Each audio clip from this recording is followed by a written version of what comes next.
जय माँ इंद्राक्षी, जय अम्बे। इंद्राक्षी धाम में दर्शकों आप सभी का हम हार्दिक स्वागत करते हैं। आज के दिन जिन जातकों का जन्मदिवस है, मैरिज एनिवर्सरी, उन सभी को हमारी तरफ से बहुत बहुत शुभकामनाएं। छठ पर्व की समस्त देशवासियों को हमारी तरफ से बहुत बहुत शुभकामनाएं। छठ मैया सभी की कामनाओं को पूर्ण करें। आइए छठ पर्व को और हम अच्छे से समझने का प्रयास करें और इसमें किस प्रकार से भगवान सूर्य की पूजा करके साधक अपनी कामनाओं को पूर्ण करते हैं, सारी जानकारी आपको हम इस अंक में देने वाले हैं। तो आइए सबसे पहले हम आज का पहले पंचांग देख लें, फिर हम आपको तिथि का गणित समझाते हैं कि छठ पर्व में तिथि का गणित क्या होता है और कितनी उसकी महत्ता होती है। आज का पंचांग 18 नवंबर सन 2023, दिन शनिवार, संवत 2080, कार्तिक मास, शुक्ल पक्ष, तिथि आज है पंचमी और षष्ठी का आज का मिलन रहेगा। आज की तिथि की हम बात कर रहे हैं पहले आपसे। पंचमी जो तिथि है वो आज सुबह में 9:22 तक रहेगी। आज 18 नवंबर में 9:22 के बाद तिथि षष्ठी लग जाएगी। अब ये व्रत षष्ठी में रखा जाता है, लेकिन षष्ठी तिथि सूर्य उदय व्यापनी नहीं है, इसलिए इस व्रत में मेन मुख्यतः कल का बाहुल्य रहेगा। सारी जानकारी देंगे आपको, सुनते रहिए कार्यक्रम को। नक्षत्र उत्तराषाढ़ा, राहु काल 9 से 10:30, दिशा सूल पूर्व दिशा। बिहार प्रांत का ये व्रत महाव्रत कहलाता है और वास्तव में होना भी चाहिए। हम सबको इस व्रत की गरिमा को समझना चाहिए। हम सबको भगवती षष्ठी का आशीर्वाद लेना चाहिए। हम सबको भगवान सविता की आराधना करनी चाहिए। सूर्य षष्ठी व्रत, दो मुख्य देवता इसमें विराजमान हो जाते हैं। सूर्य षष्ठी व्रत, भगवती षष्ठी जो संतान को आशीष देती हैं, दीर्घायु की कामना प्राप्त कराती हैं, घर में वैभव सुख समृद्धि का वो हमें शुभ आशीष प्रदान करती हैं। भगवती षष्ठी भगवती देवी ही हैं, ये देवी स्वरूपा हैं। और साथ में सूर्य जुड़ने से हम दो भगवान की साधना करते हैं, भगवती की भी और उधर हम सविता देवता की भी। सूर्य देव प्रातःकाल के स्मरण में अपने आप में ही उनको प्रणाम किया जाता है। सूर्य ओज तेज के नियंता हैं, ओज तेज के स्वामी हैं। तो इस व्रत की गरिमा और भी बढ़ जाती है जब ये व्रत सूर्य के दिन यानी कि रविवार के दिन ही आ जाए। अब तिथियों का गणित समझ लीजिए। जैसे आज 18 नवंबर है तो सुबह सूर्य उदय के साथ षष्ठी तिथि नहीं है। अभी सूर्य उदय के साथ तो पंचमी है, षष्ठी लग रही है 9:22 से या 9:30 बजे के आसपास से। आप मान लें कहीं कहीं 2-4 मिनट ऊपर नीचे का भी हिसाब सूर्य उदय के हिसाब से हो जाता है।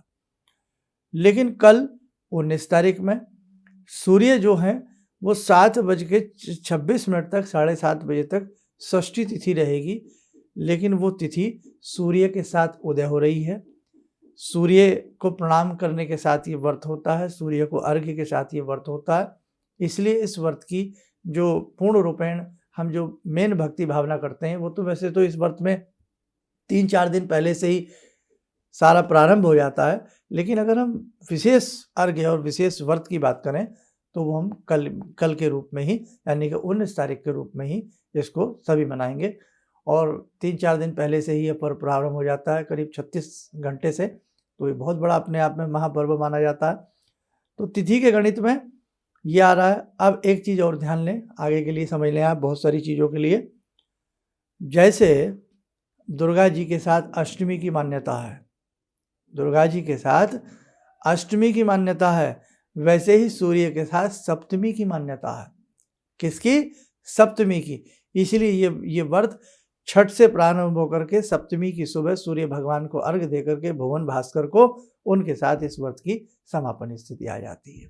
ठीक है, तो इसमें छठ और सप्तमी दोनों का मिश्रण हो जाता है। लेकिन इस बार सप्तमी तिथि का क्षय हो रहा है। सप्तमी तिथि इस बार एक तरह से गायब हो रही है। लेकिन हमें षष्ठी जो तिथि है वो पूर्ण रूपेण सूर्य उदय के साथ हमें प्राप्त हो रही है। तो इसलिए कल आप बहुत अच्छे से जिन लोगों ने कभी ये व्रत ना रखा हो, पूजन ना किया हो, तो वो भी अगर शुभ आशीष प्राप्त करना चाहें तो रविवार की प्रातःकाल से आप अपने हिसाब से, वैसे तो देखो भैया बिहार प्रांत के हिसाब से तो ये 2-3 दिन पहले ही सारा प्रारंभ हो जाता है, लेकिन जो बिल्कुल नए हों, जिन्हें किसी भी प्रकार की जानकारी ना हो, तो वो कल से भी छठ मैया का आशीष प्राप्त कर सकते हैं। और अगर हम पूर्ण रूपेण इस व्रत की बात करें तो इसमें प्रधानता जो है भगवती षष्ठी की है और भगवान भुवन भास्कर सूर्य की है। कल से ही प्रातःकाल निराहार व्रत रखते हुए, बाकी बिहार के हिसाब से तो 1-2 दिन पहले से ही सारा कार्यक्रम प्रारंभ हो जाता है, बार बार दोहरा रहे हैं। तो कल यदि आप इसे रखना चाहते हैं, जिन्होंने नहीं किया है, तो निराहार रहा जाता है इसमें, और अच्छे से भगवती की उपासना साधना जैसे भी आपसे बन सके किए जाए। और इसमें एक नए बांस की डलिया को लेकर के उसमें द्रव्य, व्यंजन, ऋतुफल, गन्ने के ईंख के जो टुकड़े होते हैं वो रखे जाते हैं। साथ में और बहुत सारे ऐसे द्रव्य हैं, हमारे खान पान के पदार्थ हैं, जो भी आपको ऋतु फल मिल सके, मौसमी फल मिल सके। जैसे नींबू, इसमें बिजोरा नींबू लिया जाता है, बड़ा नींबू भी लिया जाता है। बड़ा ना मिले तो आप जैसे मर्जी साइज का नींबू इसमें अपने हिसाब से उसको रख सकते हैं।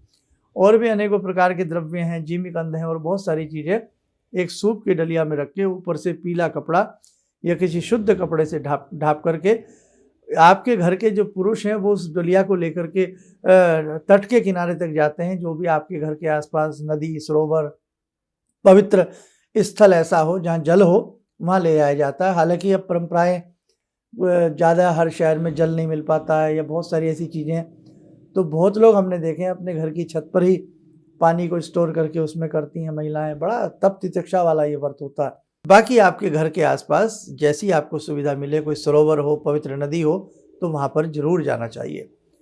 तो आप बड़ा अच्छा वहाँ एक रोशनी वाला हिसाब बन जाता है। सब पुरुष डलियाँ लेकर के चलते हैं, महिलाएं लोकगीत, मंगल गीत गाती हुई वहाँ तक पहुँचती हैं। और जब सूर्य अस्त होने को होते हैं तो सूर्य को प्रणाम करते हुए अर्घ्य दे करके वहीं सारे दीप गंगा के घाट पर, ये जो भी नदी आदि होती है उसके घाट पर डलियाओं में जो जगमगाते दीप हैं, वो बहुत ही सुंदर भगवान की कृपा का, भगवती षष्ठी और भगवान भुवन भास्कर की कृपा माँ वास्तव में बरसने लगती है। और ये व्रत घर के शुभ मंगल कार्यों के लिए, संतान की अच्छी सेहत के लिए, वैभव के लिए, और जिन्हें संतान ना होती हो उनके लिए भी ये व्रत बहुत अच्छा माना जाता है। ठीक है, तो वहाँ इस शाम के समय ऐसी व्यवस्था की जाती है। बहुत ऐसी हमारी माएँ हैं, बहनें हैं जो रात्रि पर्यंत उस जल में खड़े होकर के साधना करती है। तो भैया आसान नहीं है, ऊपर से सर्दी ऋतु आ जाती है। और यदि हम बिहार में, पटना में हमारा बहुत आना जाना रहा है, आते जाते रहे, लंबे समय तक हम पटना आते जाते रहे हैं, सीतामढ़ी आते जाते रहे हैं, बड़ा हमारा लगाव रहा है और वहाँ के लोग भी हमें बहुत प्यार करते हैं।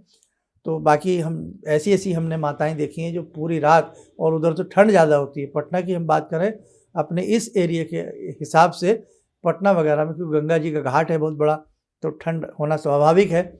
तो बहुत ऐसी हमारी माताएं हैं अधिकतर जो पानी में रात्रि पर्यंत रह करके उस उत्तम साधना को करती हैं। तो भाई देखो, भगवान सबको शक्ति दे, सबको हिम्मत दे। और सुबह के समय फिर यहाँ के हिसाब से, गणित के हिसाब से 20 तारीख की सुबह में फिर जब सूर्य उगते हैं, यानी कि सनराइज जब होते हैं, तो सन उगने का, सनराइज होने का इंतज़ार रहता है आँखों में, भाव भरी आँखों में, और सुंदर मन में वो इंतजार रहता है। और जैसे ही भुवन भास्कर अपनी प्रातः काल की शुरुआत की किरणों को जब बखेरते हैं, जब आकाश में एक लालिमा छाती है, एक सुंदर दृश्य हो जाता है। उसी समय सविता देवता को प्रणाम करके अर्घ्य दिया जाता है, जल दिया जाता है और उनको दीपदान आदि अर्पण करके अपने इस व्रत का विसर्जन समापन कर लिया जाता है। और बाकी देखो भैया, अपनी अपनी मान्यताएं हैं, अपना अपना हिसाब है। इसमें जैसे जैसे आप अपने हिसाब से, अपनी परंपराओं के हिसाब से इस व्रत को करते आ रहे हों, तो आप भी इसको करिएगा। बस मेरा ये एक सेंटेंस है, उसे ध्यान से सुन लीजिए। मैंने इसमें जो भी बातें बताई हैं, ये उन लोगों के लिए ख़ास तौर से बताई हैं जिन्होंने कभी ये ना किया हो, कभी ये व्रत ना किया हो, और संतान की इच्छा हो, अपने घर में शुभ मंगल की इच्छा हो, तो वो भी आप लोग कर सकते हैं। और बाकी जो बिहार प्रांत से रहते हैं या वहाँ से जुड़े लोग हैं, तो देखो वो तो हमसे भी ज़्यादा बारीकी इस सब में जानते हैं और वो बहुत अच्छे से अपने हिसाब से इस माध्यम को करेंगे। लेकिन ये एक बड़ी बात है, सूर्य और षष्ठी व्रत। कभी भी हम किसी देवी देवता की उपासना करते हैं उसमें एक ही नाम आता है कि आज जन्माष्टमी है, आज शिवरात्रि है, आज रामनवमी है, अब नवरात्र हैं। लेकिन इसमें बड़ा अद्भुत संयोजन होता है कि सूर्य षष्ठी व्रत, भगवान सूर्य भी इसमें विराजमान है और भगवती षष्ठी भी इसमें विराजमान है कि जहाँ हमें शक्ति से शुभ आशीष मिलता है वहीं हमें भगवान की सविता की किरणों से भी, भगवान सूर्य से भी हमें शुभ आशीष मिलता है। देव और देवी दोनों की उपासना है ना हमारे हो जाती है। तो जैसे बहुत अच्छे भाव के साथ आप करिएगा। और जो बिल्कुल भी इसमें कुछ भी नहीं जानते हैं तो आप एक काम करिएगा, षष्ठी देवी के जो षष्ठी स्तोत्र होता है, षष्ठी कवच होता है, वो आप पढ़ सकते हैं। जहाँ संतान नहीं है वो षष्ठी देवी का मंत्र आप 19 तारीख से प्रारंभ षष्ठी देवी का मंत्र कर सकते हैं। यानी कि कल से षष्ठी देवी का मंत्र की 3 मालाएं प्रारंभ करेंगे तो भगवती की कृपा आपके घर में जरूर बरसेगी। जिन घरों में संतान बहुत बीमार रहती है, लोग बीमार रहते हैं, तो वहाँ पर भी षष्ठी देवी का मंत्र या षष्ठी देवी का स्तोत्र और आदित्य हृदय स्तोत्र की यदि आप शुरुआत करते हैं तो आपको निश्चित निश्चित निश्चित बहुत ही शुभ परिणाम आपको अवश्य मिलेगा। ठीक है। तो बाकी तो आम सामान्य लोगों को क्या करना चाहिए, आप भगवती के किसी भी मंत्र का, चाहे नवारण मंत्र पढ़ लें, सिद्ध कुंजी का पढ़ लें, देवी अथर्वशीर्षम पढ़ लें, और रविवार का दिन वैसे पड़ेगा तो ये भी एक उत्तम बात है। तो उसके लिए आप आदित्य हृदय स्तोत्र का पाठ, सूर्य के 12 नाम या सूर्य के 108 नाम पढ़ करके आप इस व्रत की महत्ता को समझ सकते हैं और शुभ आशीष प्रदान प्राप्त कर सकते हैं, है ना। तो आइए अब हम भगवती षष्ठी स्वरूपा देवी की साधना से आपको 2 मिनट के लिए जोड़ते हैं। आप भी जुड़ें। और थोड़ा सा आपको शोर सुन रहा होगा क्योंकि कंस्ट्रक्शन का कार्य चल रहा है, उसके लिए हम आपसे खेद के क्षमा के प्रार्थी हैं। तो आइए जुड़ें आज की इस मुख्य ध्यान साधना में भगवती देवी माँ से। ओम सिंदूरारुण विग्रहां त्रिनयनां माणिक्यमूले स्फुरात् स्तारानायकशेखरं स्मितमुखी भापेन वाक्षोरुवां पाणिभ्यामलपूर्णरत्नचषकां रत्नोत्परां बिभ्रति सौम्यां रत्नघटस्थरक्तचरणां ध्यायेत् पराम् अम्बिकां खड्गं चक्रगदेषु चापपरिगान् शूलम्बुशोण्डिं शिरा शङ्खं समदधतीं करे स्त्रीनयनां सर्वाङ्गभूषावृतां नीलासमद्युतिमास्य पाददशकां सेवे महाकालिकां यामास्तो स्वपितैहरो कमलजो हन्तुं मधुं कैटवं विद्युद्दामसमप्रभां मृगपते स्कन्दस्थितां भीषणां कन्यां विहकरवालखेटविलसा धस्ताविरासेवितां हस्तैश्चक्रगदाशिखेटविशिखां चापं गुणं तर्जनीं विप्राणामलिलात्मिकां शशिधरां दुर्गां त्रिनेत्रां भजे। कवच बना लें, ध्यान करें, भगवती षष्ठी का शुभ आशीष हम सबके ऊपर बरस रहा है।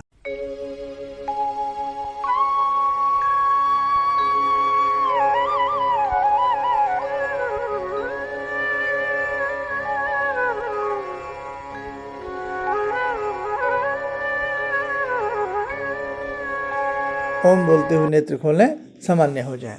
और एक बहुत प्रचलित प्रसाद इसमें बनाया जाता है गुड़ से, शुद्ध देसी घी, आटे की मदद से, जिस प्रसाद का नाम होता है ठेकुआ। और जब ठेकुआ बनाया जाता है तो ऐसी भी परंपराएं सुनने में आई हैं, मैंने देखा तो नहीं है लेकिन ऐसी परंपराएं हैं कि ठेकुए का जो प्रसाद होता है उसके ऊपर सूर्य भगवान की स्वर्णिम किरणों के साथ वो आकृति बनाई जाती है और इसमें प्रसाद मांग कर के लिया जाता है। अक्सर हम प्रसाद बांटते होते हैं लेकिन इस प्रसाद को लेने के लिए लोग लालायित रहते हैं।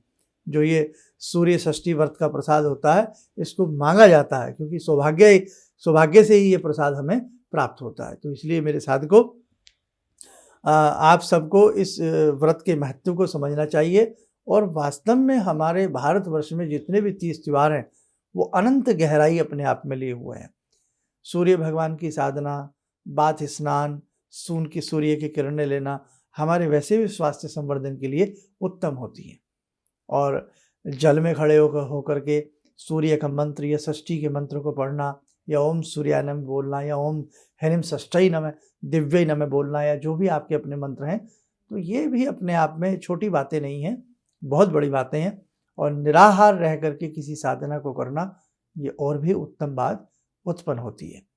तो आप जिन्होंने कुछ ना करना हो तो कुछ ना कुछ इस पर्व पर करने का प्रयास करें। और आप जिस शहर में रहते हैं वहाँ आसपास के सरोवर पर जो भी इस व्रत के महात्म्य को कर रहे हैं, भाई देखो, आपने देखा हो गंगा का घाट हो, नदी का किनारा हो, तालाब का किनारा हो, आसपास बहुत ज़्यादा वहाँ पर सब लोग भक्तजन इकट्ठे हो जाते हैं। तो आप अगर कुछ भी ना कर सकें तो किसी न किसी रूप में उनकी सेवा करें। वहाँ की जो साफ सफाई है, सुविधा है, वो भी कार्य अपने हाथ में ले सकते हैं, तो भी भगवती षष्ठी की कृपा आपको प्राप्त होगी। सहयोग करिए आप, जो लोग व्रत रखे हैं, जो लोग इसको अच्छे से मना रहे हैं, उनके सहयोग करने से भी भगवान सविता और भगवती षष्ठी की कृपा आपको प्राप्त होगी। चलिए, हृदय की गहराइयों से छठ पर्व की सभी को ढेरों सारी शुभकामनाएं। इंद्राक्षी धाम की तरफ से हम यही चाहते हैं कि भगवती छठ मैया, षष्ठी देवी और भगवान भुवन भास्कर समस्त देशवासियों को और जहाँ जहाँ पर भी ये पर्व किया जाता है सभी को अपना शुभ आशीष प्रदान करें। आप स्वस्थ रहें, सुखी रहें। इन्हीं शुभकामनाओं के साथ हम अपनी वाणी को विराम देते हैं। जय जय अम्बे। गुरु जी से मैं तब से जुड़ा हूँ जब से वो एक चैनल आती थी P7, उसी से मैं जुड़ा हुआ। और गुरुदेव से हमारी जब मुलाकात हुई तो मैं आश्चर्यचकित रह गया जब उन्होंने हमसे बताया कि आपके साथ ऐसे ऐसे हुई। तो मैं इतना आश्चर्य हो गया कि इन्हें कैसे मालूम, और इतना बढ़िया इन्होंने बताया, जिसके वजह से मैं आज तक उनसे प्रभावित हूँ। और इनका बताने का शैली वगैरह इतनी बढ़िया है जो हम अपने क्लास के टीचर से भी उतना बढ़िया नहीं समझ पाते थे। ये हमें बहुत पसंद आई। और दूसरी बात कि इनके साथ जितने भी मैं जब से जुड़ा रहा, जो भी समस्या आई, मैं बहुत ही अच्छा तरह से मेरे सॉल्व होते चले गए। और आज तक मैं उनके आशीर्वाद से मैं बहुत सुखी हूँ। किसी भी समस्या के समाधान के लिए मिले प्रसिद्ध हस्तरेखा एवं वास्तु विशेषज्ञ प्रोफेसर धर्मेंद्र शर्मा जी से। नोट: शिविर में भाग लेने हेतु एवं व्यक्तिगत रूप से मिलने के लिए कॉल करने का समय सुबह 10 बजे से शाम 6 बजे तक। हमारे विभिन्न ज्ञानवर्धक कार्यक्रम देखने के लिए आप हमें अभी सब्सक्राइब करें, बेल आइकन को प्रेस करें ताकि आप देख सकें हमारा कार्यक्रम सबसे पहले। और अधिक जानकारी के लिए फेसबुक पेज को लाइक करना न भूलें।